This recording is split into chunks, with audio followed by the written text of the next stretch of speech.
Meu nome completo é José Carlos da Costa Gama. Eu nasci no dia 19 de janeiro de 1922. Então, completei esse ano 90 anos. É uma idade que pesa muito. Pesa tanto na memória como na parte física. Eu nasci aqui na Beneficência Portuguesa, nesse mesmo edifício, e meu avô era um médico muito conhecido aqui em Porto Alegre, morava a poucos metros daqui da Beneficência, era o Dr. José Carlos Ferreira. Era um médico famoso, tinha um palacete aqui perto, que ligava a Independência com a Barros Cassal. A primeira vez que eu vim aqui na Beneficência Portuguesa foi no meu nascimento. E depois, 8 anos depois, em 1930, em outubro, no início do mês de outubro, após a Revolução de 30, eu vim com a minha mãe visitar o Dr. Chico Brochado da Rocha. A minha mãe era muito amiga da mãe do Chico. E ele tinha sido ferido durante a batalha que se feriu aqui para a tomada do quartel-general do Exército. Ele, o Oswaldo Aranha, o Flores da Cunha, ele foi ferido na perna e teve que amputá-la, abaixo do joelho. O Chico Brochado da Rocha foi um homem famoso, foi deputado federal e o primeiro-ministro que o Jango Goulart teve que escolher quando os militares obrigaram Jango Goulart a ter um regime parlamentar no nosso país. Uma história toda conhecida, todo mundo conhece essa história. E fato estudantil, eu me lembro, eu fiz o vestibular em 1944. Me formei em 1949. No pré, eu tive vários anos, rodei vários anos, porque eu saí do ginásio em 1937. E no ginásio, no ginásio Anchieta, eu era no primeiro ano, eram considerados preguinhos, e no último ano, no quinto ano, estava lá se formando o que foi futuro ministro Andreasa, o Mário Antunes, o Gabriel Lobino, todos esses futuros políticos importantes da República Brasileira. Eu me formei em 1937, fiz o vestibular fiz o pré em 1938 e passei para o segundo ano em 1939 e aí rodei. Eu rodei porque eu fiz um concurso para locutor na Rádio Gaúcha e passei. Então, como naquele tempo ser locutor era como ser um artista importante de televisão, eu comecei a descuidar do estudo e fui sendo reprovado sistematicamente.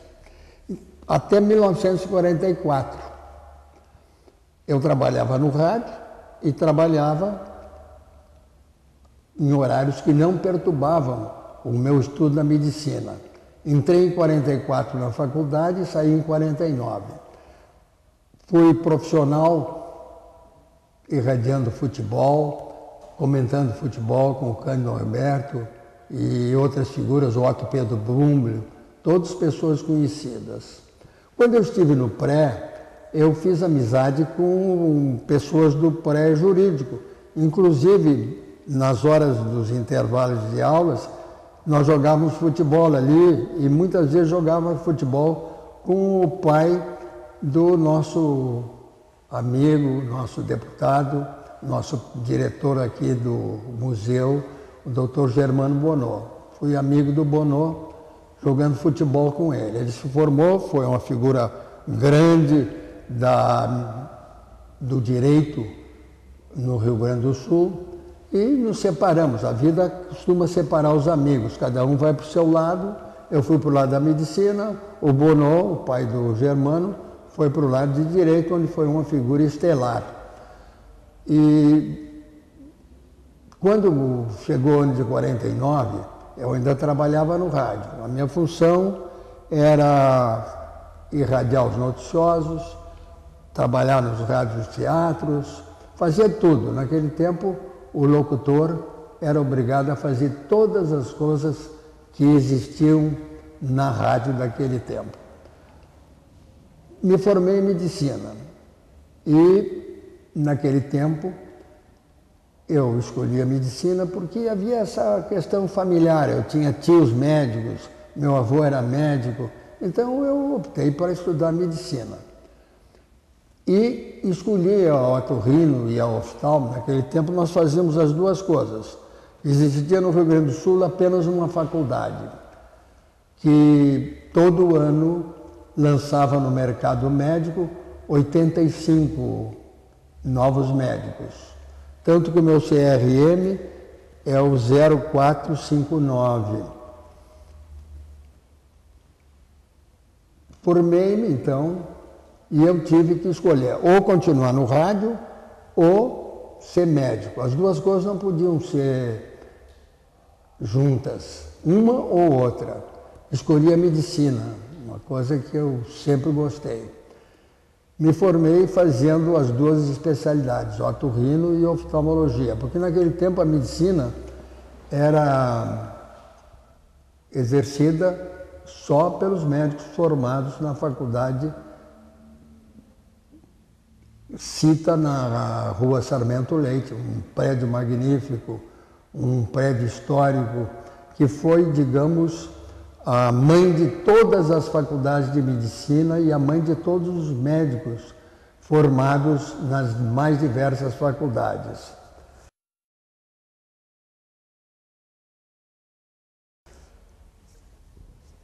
Eu fiz a minha parte de especialidade no Hospital Banco de Olhos, em Buenos Aires, onde eu passei um ano inteiro me especializando em transplante de córnea, em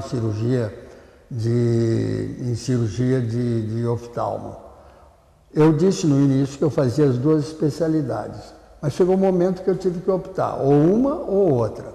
Aí eu optei pela oftalmologia. Hoje, na própria especialidade, já existem subespecialidades. São os especialistas em retina, os especialistas no segmento anterior do olho, e a medicina foi se dividindo, se subdividindo.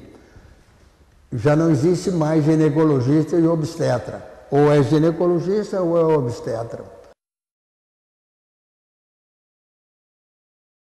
E assim, a medicina moderna hoje, ela deixou um pouco, principalmente a medicina de massa, essa medicina do SUS, ela foi afastando um pouco o médico do contato com o paciente. Percussão,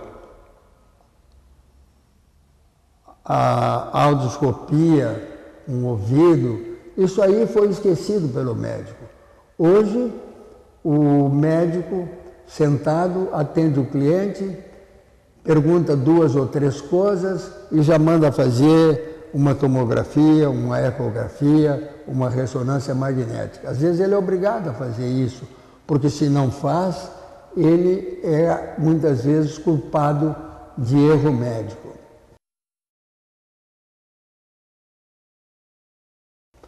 Na minha vida médica, eu fui muita coisa. Eu fui presidente da Sociedade de Oftalmo e Otorrinolaringologia 2 vezes. Uma no ano de 1954 e a outra, repeti, em 1958. Também sou sócio da Sociedade Pan-Americana. Fiz especialização com o professor Barraquê, com Joaquim Barraquê, que ficou muito meu amigo, e lá eu frequentei em Barcelona o serviço dele, que era considerado no ano que eu estive, nos anos lá de 60, 70, o maior serviço de oftalmologia do mundo inteiro. A minha medicina toda é quase toda ela ligada à língua espanhola, Espanha e Argentina. onde tenho grandes amigos, onde tive grandes amigos.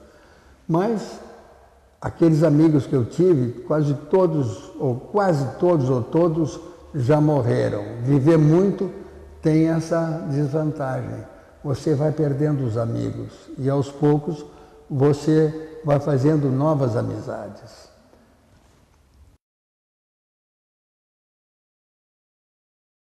Em 1991 foi fundada a Academia Sul-Rio-Grandense de Medicina e eu fui escolhido entre os 60 médicos que iriam fazer parte da Academia Sul-Rio-Grandense de Medicina.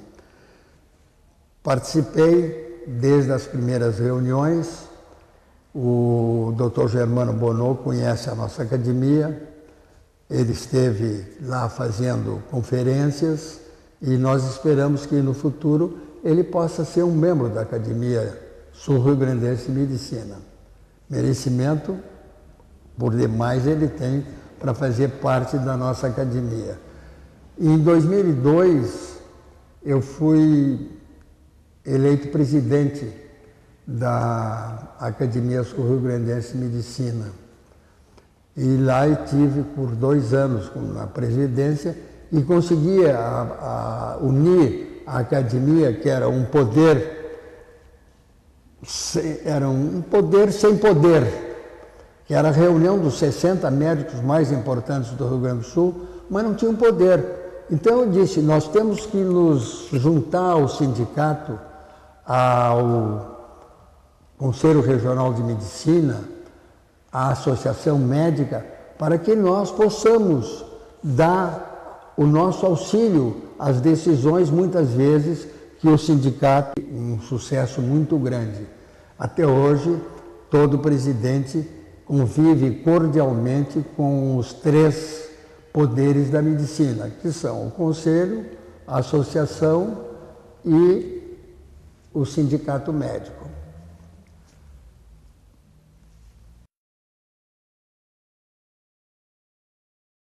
Eu também fui diretor do Centro Acadêmico Sarmento Leite. Naquele tempo, o Centro Acadêmico Sarmento Leite era um lugar onde os alunos se reuniam, né? E nós tínhamos festas, dançávamos aos sábados, nos reuníamos. A formatura era um ato maravilhoso.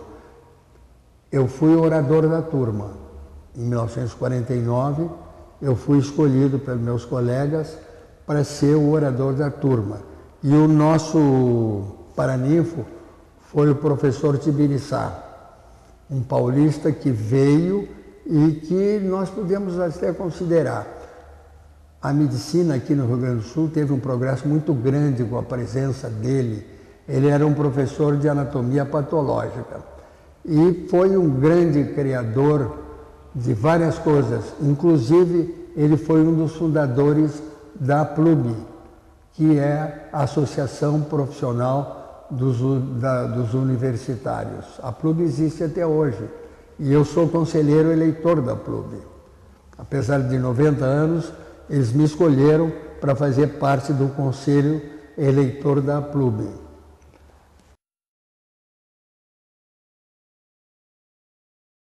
Em 1958, eu comecei a trabalhar no Hospital Banco de Olhos, porque eu tinha ido a Buenos Aires, tinha feito toda a minha medicina oftalmológica baseada em transplante de córnea no Banco de Olhos de Buenos Aires, com o professor Alberto Cremona, uma figura muito grande da medicina, com o Dr. Jorge Malbrão, outra grande figura, um dos maiores oculistas do mundo naquela época.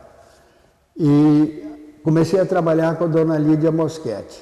Aqui tinha um prédio pequenininho, muito pobre, ali na rua Pinheiro Machado. Dali, o Banco de Olhos começou a edificar na rua Lindolfo Bell um prédio magnífico. E o diretor era o Dr. Alfredo Sherman. Quando o Dr. Alfredo Sherman teve um infarto e deixou, eu fiquei de diretor do Banco de Olhos. E no Banco de Olhos eu posso dizer que realmente eu consegui elevar o Banco de Olhos como um dos hospitais mais famosos do Brasil na parte oftalmológica. Fui diretor lá durante uns 25 anos, 30 anos, e tive a sorte de que o meu substituto na direção do hospital foi o meu filho, que também é oculista. A dona Lídia Moschetti foi uma figura assim maravilhosa. Ela tirou tudo que tinha para conseguir aquilo que ela queria, dar visão aos que não tinham. E conseguiu, através do banco de olhos dos seus médicos, conseguiu aquilo que ela desejava, dar visão àqueles que precisavam fazer transplante. Eu me lembro perfeitamente, no tempo que eu era diretor, que havia, digamos, uma grande falha no atendimento de casos acidentais em oftalmologia. O único lugar que trabalhava 24 horas atendendo ocorrências oftalmológicas era o pronto-socorro. Então eu disse para os médicos que trabalhavam comigo, eu vou fundar um pronto atendimento oftalmológico aqui no Banco de Olhos. Todos eles foram contra. Acho que não, que o senhor não deve, eu digo, eu vou fazer. Conversei com o Dr. Jair Soares, que naquele tempo era o ministro da Previdência Social, era muito meu amigo, até hoje é grande amigo meu. Convidei o Dr. Jair a vir a Porto Alegre inaugurar o pronto-socorro oftalmológico do Banco de Olhos.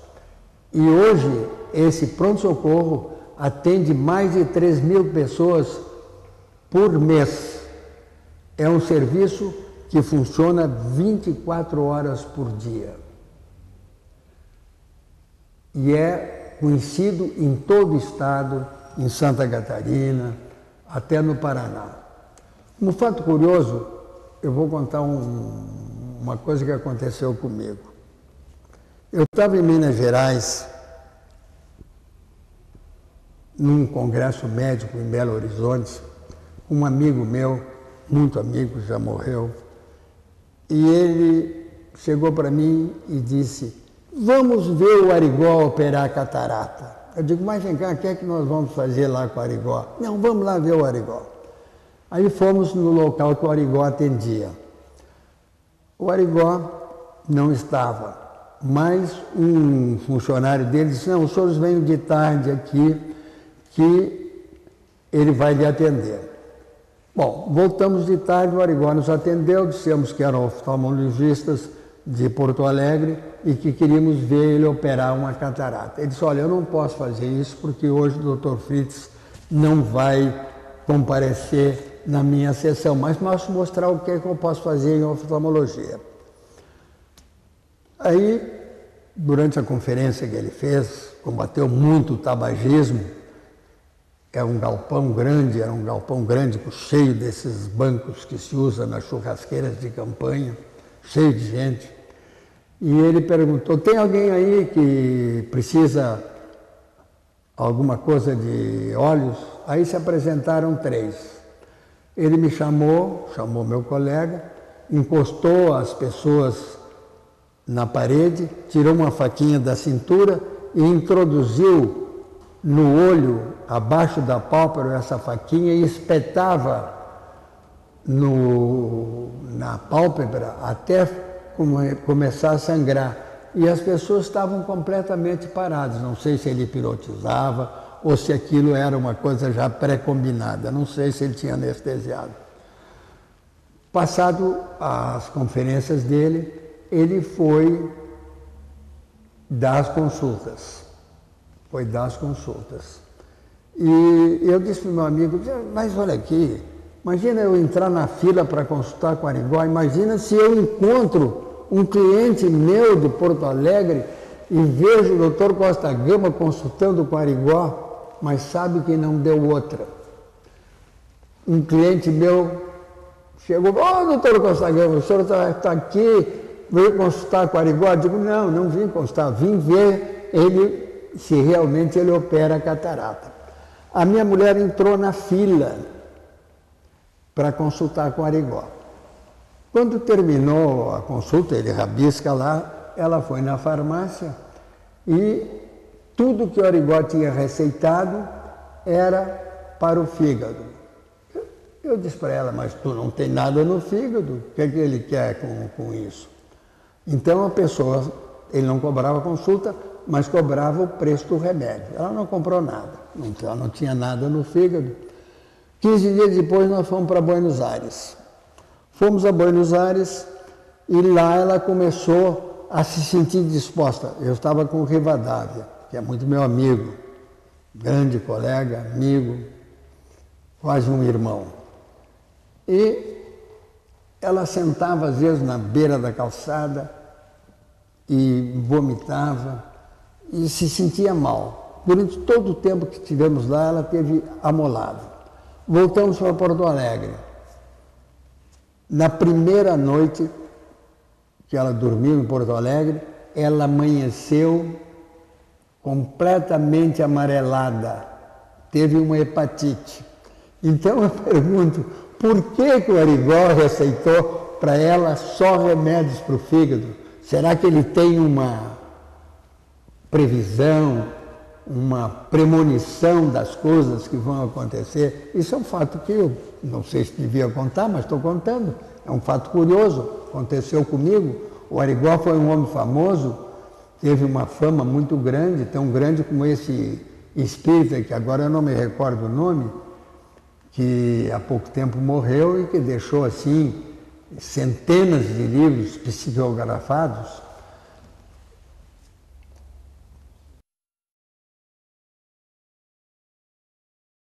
O meu professor mais famoso que eu tive foi o professor Raul Pila, foi meu professor de fisiologia.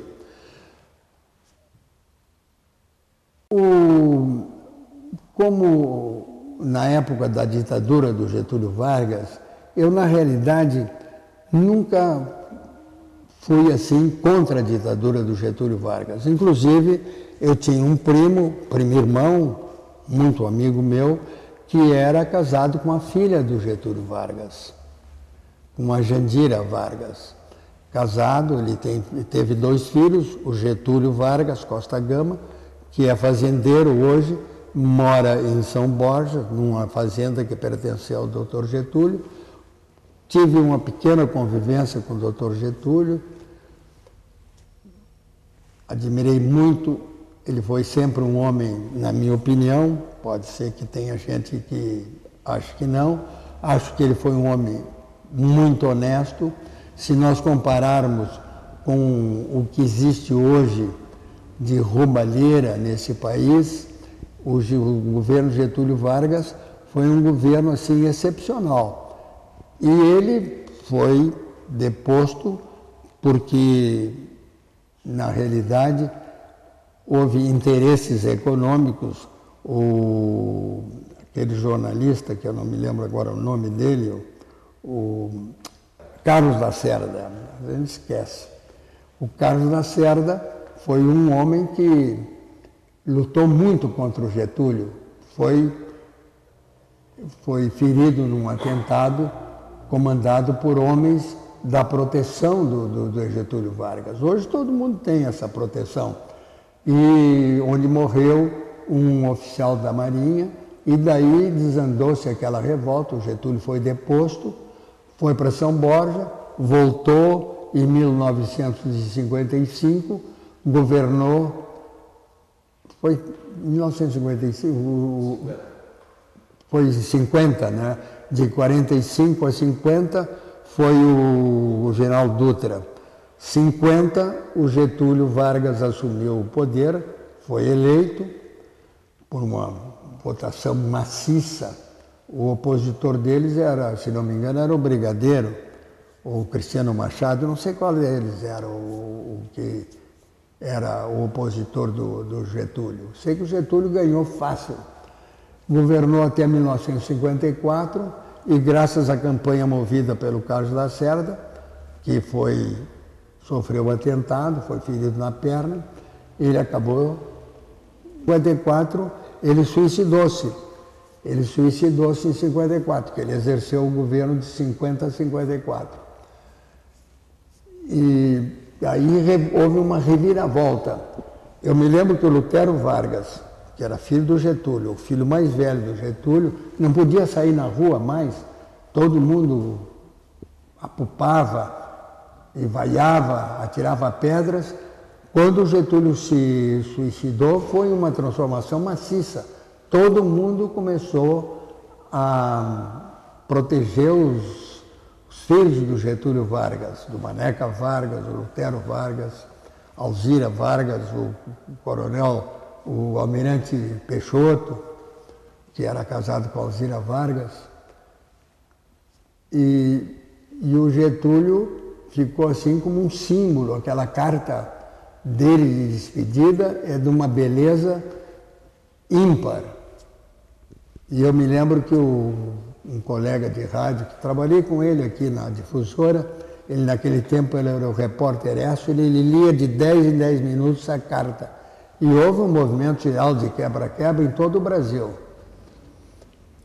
Mas em relação à sua época de estudante, além do professor Raul Pila, lembra de algum outro professor que também marcou esse período na medicina do Rio Grande, década de 40, final dos anos 40?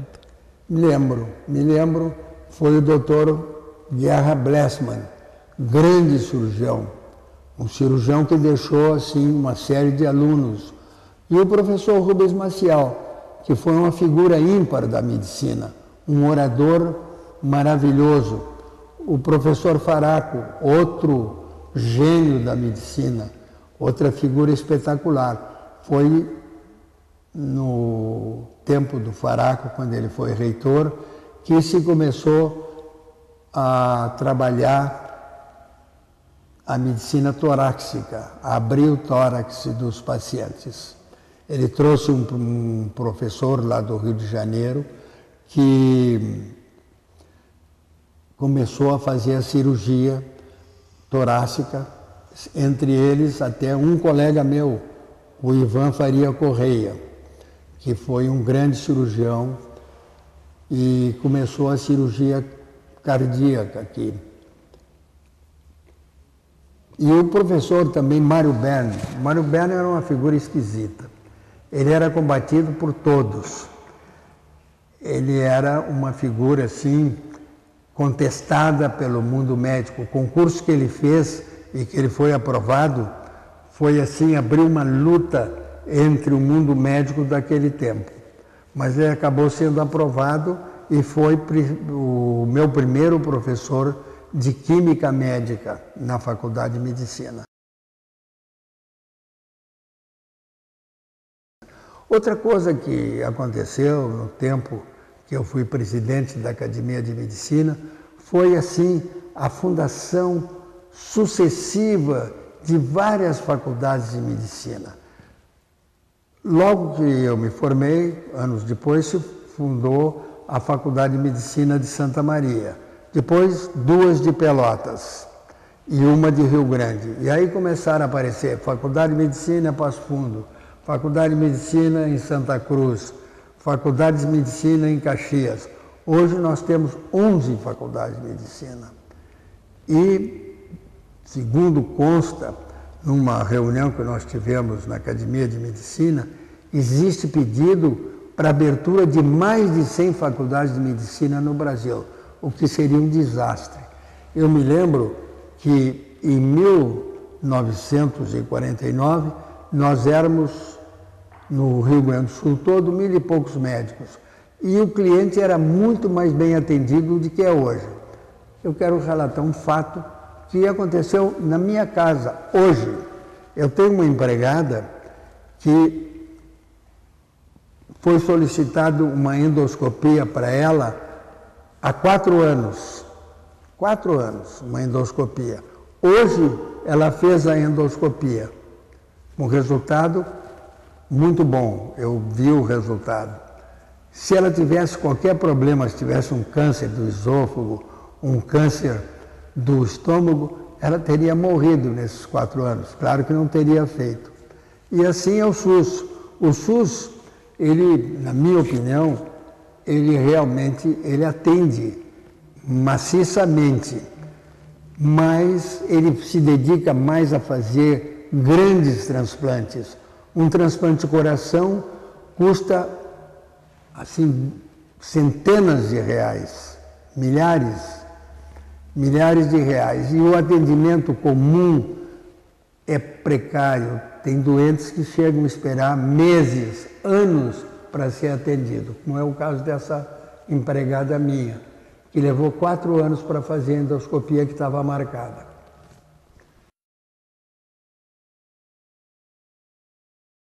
Bom, eu convivi bastante tempo com a dona Lídia Moschetti. Ela era uma pessoa muito positiva, sempre queria fazer as coisas que ela desejava. Houve uma época que eu era diretor do Banco de Olhos. E como o Banco de Olhos ficava muito longe, para se chegar ao Banco de Olhos a gente atravessava ruas de terra, tambos de leite. Então os médicos que trabalhavam comigo, só 3, era o Dr. Samartim, o Dr. Antônio e eu. E o Dr. Sherman, que depois deixou de trabalhar por doença. Os médicos não queriam ir no Banco de Olhos, porque era muito longe. Era muito mais fácil sair daqui e operar no Pavilhão São José, que era o lugar onde os oftalmologistas e os otorrinos faziam toda a cirurgia. E também no Hospital Petrópolis. Custou muito. E a dona Lídia, numa determinada ocasião, como o hospital vivia com muito pouco movimento, queria levar para lá a otorrino. Aí eu quase briguei com ela e consegui demover. Digo, se vem os otorrinos para cá, termina o Banco de Olhos. Vai ser só um hospital onde vão fazer cirurgia de amígdala. Porque tinha médicos, no meu tempo, que operavam 6, 7 amígdalas num dia. E consegui demover. Depois, os cirurgiões plásticos queriam trabalhar no Banco de Olhos. Me opus também, porque o Banco de Olhos é para atendimento oftalmológico. E terminou, hoje, é uma referência nacional no Banco de Olhos. São 50 e tantos médicos que trabalham lá. E você sabe que o Banco de Olhos é reconhecido em todo o Brasil. Antigamente, o serviço maior de oftalmologia era do professor que exercia oftalmologia em Belo Horizonte. Me esquece o nome agora. E o serviço de olhos de Campinas, famoso até hoje. E hoje o Banco de Olhos pode ser equiparado a qualquer um desses 2 serviços.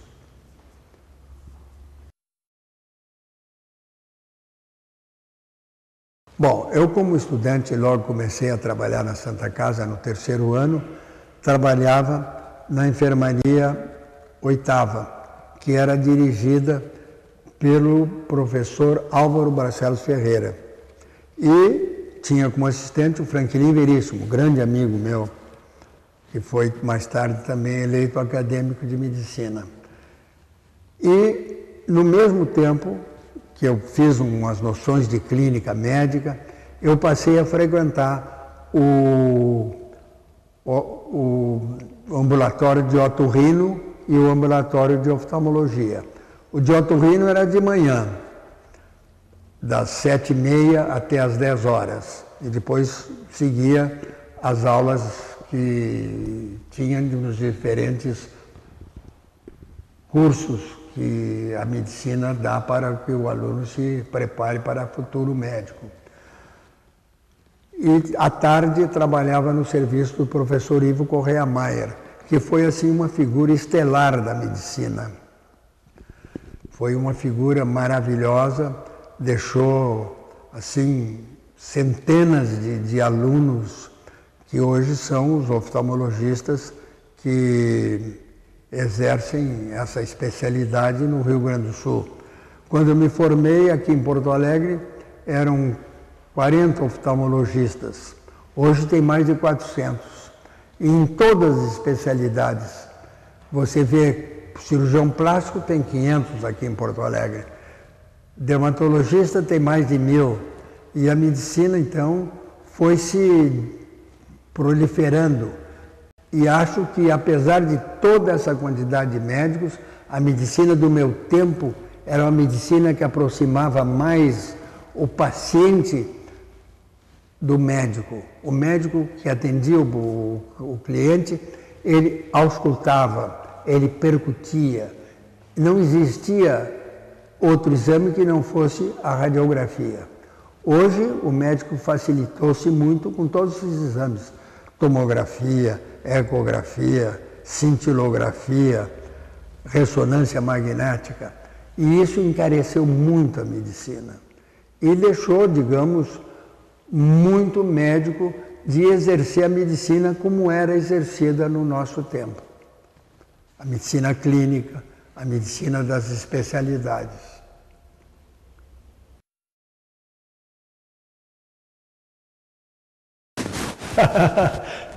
Eu sou um caso raro. Estou casado com a mesma mulher há mais de 60 anos. Então isso aqui é uma raridade hoje. A Terezinha me acompanhou, me auxiliou muito. Ela trabalhou fazendo quermesses, fazendo movimentos sociais para arrumar dinheiro para o Banco de Olhos.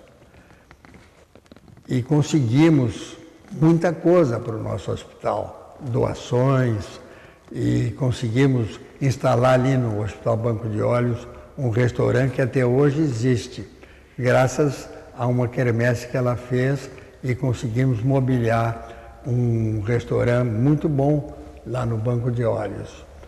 E a minha família, o meu pai, ele era cirurgião dentista, a minha mãe era filha do José Carlos Ferreira, que foi um grande médico, diretor do Hospital São Pedro, foi diretor lá há muitos anos. Tive vários tios médicos, Ijo Ferreira, Plínio Costa Gama, e outros sobrinhos médicos. Enfim, a minha família na medicina tem vários membros. E talvez eu seja o que mais me tenha destacado entre todos eles, depois do meu avô, que foi, na época, uma figura estelar da medicina.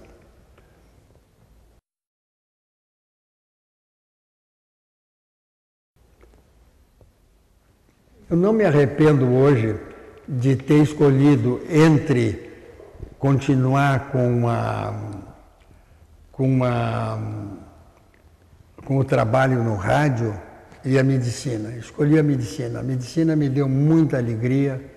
Nunca um cliente meu voltou do meu consultório sem ser atendido por falta de dinheiro. Se ele não tinha dinheiro, não precisava pagar a consulta. Ou então pagava o que podia. Isso aí, eu acho que hoje a medicina está um pouco mercenarizada. Há muito médico mercenário fazendo coisas que não pode fazer. Por quê? Porque há um excesso de médicos. Nós somos hoje no Rio Grande do Sul mais ou menos uns 20 mil médicos. Uma grande quantidade tem que exercer uma medicina corrida, corre daqui para aqui, daqui para lá, e acaba não fazendo aquela medicina que eu me acostumei a exercer, a ter esse contato com o paciente, a ter essa amizade. O cliente era um amigo, não uma figura que ia dar dinheiro ao médico. A única coisa que eu posso dizer é que eu tenho orgulho do que eu consegui realizar no Hospital Banco de Olhos. Hoje, aqueles médicos que trabalham no Banco de Olhos, todos eles são médicos de uma capacidade muito grande no atendimento de oftalmologia. Eu, na realidade, eu posso dizer, sem vaidade, sem nada, eu fui um médico de muito prestígio. Me lembro, fato mais na minha vida médica, que nós precisávamos ter um fotocoagulador. Nós não tínhamos dinheiro. E eu precisava daquele fotocoagulador. Então eu fiz uma campanha para arrecadar dinheiro para pagar a metade do fotocoagulador e a outra metade seria paga com o próprio exercício do fotocoagulador nas mãos dos médicos que iam usá-lo. Consegui, através de doações do hospital, do Plaza, de todas as firmas do Paço da Areia, onde está situado o Banco de Olhos, mais de 200 mil, naquela ocasião, vamos dizer 200 milhões, para comprar o aparelho, e o aparelho depois se pagou. Isso aí é para mostrar que, na realidade, naquele tempo, havia uma estreita convivência dos grandes comerciantes com o fato de poderem doar para os hospitais que necessitavam doações. O Banco de Olhos foi um hospital que viveu de muitas doações.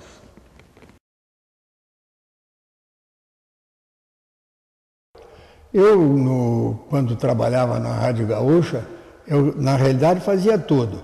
Comentário esportivo, irradiava o futebol, a partida toda, junto com o Cândido Norberto. E tínhamos um programa à noite que se chamava Rádio Conto Glostora, que era um radioconto que durava 15 minutos. Era eu, o Cândido Norberto e uma senhora que era casada com João Maia Neto, que foi, no tempo do Jean Goulart, foi diretor da Rádio Nacional. Não me lembro o nome dela. E então éramos 3 personagens nesse radioconto Glostora. Quando precisava de um quarto personagem, nós pegávamos um rapazinho, que era um bedel, que trabalhava conosco. Então houve um dia que tinha um programa que estava sendo julgado uma pessoa. E nós, antes de começar o programa, chamamos esse bedel, que chamava-se Edson, e dissemos: Edson, o juiz vai te perguntar, o júri já deu o seu veredito? É vereditum. Presta atenção, não vai dizer vereditum. Bom, quando começou a novela, veio o Edson, falou, e o júri já deu o seu veredito, aí caímos na risada e terminou quase com o programa. Essas coisas acontecem. E também eu trabalhei no rádio, nos Sessões da Dona Generosa, que era um programa que era irradiado aos domingos à noite. Tinha, sim, uma audição de quase 100% em todo o Rio Grande do Sul. Naquele tempo eram 3 estações, a Rádio Gaúcha, a Rádio Difusora e a Rádio Farroupilha. Mas os Serões da Dona Generosa tinham um ibope de quase 100%. E eu, às vezes, fazia um papel qualquer no Serão da Dona Generosa. E, às vezes, em algum radioteatro grande também eu trabalhava.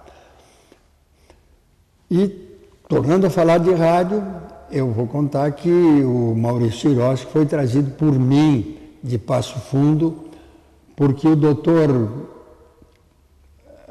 Isaac Hiroshi, que era irmão dele, do Maurício, era meu colega, e eu, em Passo Fundo, tinha uma namorada, ia sempre a Passo Fundo, e o Maurício tinha uma rádio do poste, dessas rádios que tinham o alto-falante no poste e fazia o comercial. Não tinha radiotransmissora lá. O Maurício pediu para mim, será que tu me consegue que eu vá trabalhar na Rádio Gaúcha? Eu digo, olha, mas nós estamos precisando de um folguista, eu vou falar para o seu Balvê. Falei para o seu Balvê e ele aderiu logo à ideia, trouxemos o Maurício se tornou o dono da Rádio Gaúcha, comprou do seu Balvê os direitos da Rádio Gaúcha e acabou fundando essa imensidão que é a RBS. Eu também participei da fundação de uma rádio. No primeiro vestibular que eu fiz, eu fui reprovado, eu fui para Santa Catarina. Naquele tempo o governador era o Dr. Nereu Ramos e o prefeito era tio Isso em Florianópolis. Era tio de um amigo meu, que era meu sócio na fundação dessa Rádio do Poste lá em Florianópolis. Era uma rádio colocada na rua Felipe Schmidt, que era uma rua principal, assim como é a Rua da Praia. Trabalhei lá durante 3 ou 4 meses e depois vim para Porto Alegre, ficou meu amigo trabalhando lá e acabamos, como era muito perseguida a Voz do Poste pelo jornal, que fazia muito barulho, interrompia o trânsito, uma série de coisas, acabamos vendendo e hoje a Rádio Guarujá, que existe lá, é filha dessa rádio que eu fundei em Florianópolis junto com esse meu amigo, que era sobrinho do prefeito de Florianópolis. Muito obrigado, deixamos registrado aqui, então, essa sua passagem aqui pelo Museu da História da Medicina. Muito obrigado, doutor Costa Gama. Olha, doutor Bonô, eu agradeço muito a sua confiança em dar a um velho de 90 anos o direito de falar sobre a sua vida, de ter a confiança que ele ainda poderia contar as coisas sem fazer fiasco. Muito obrigado. Só uma observação. Velho não, o senhor é um guri de 90 anos. Ai, ai.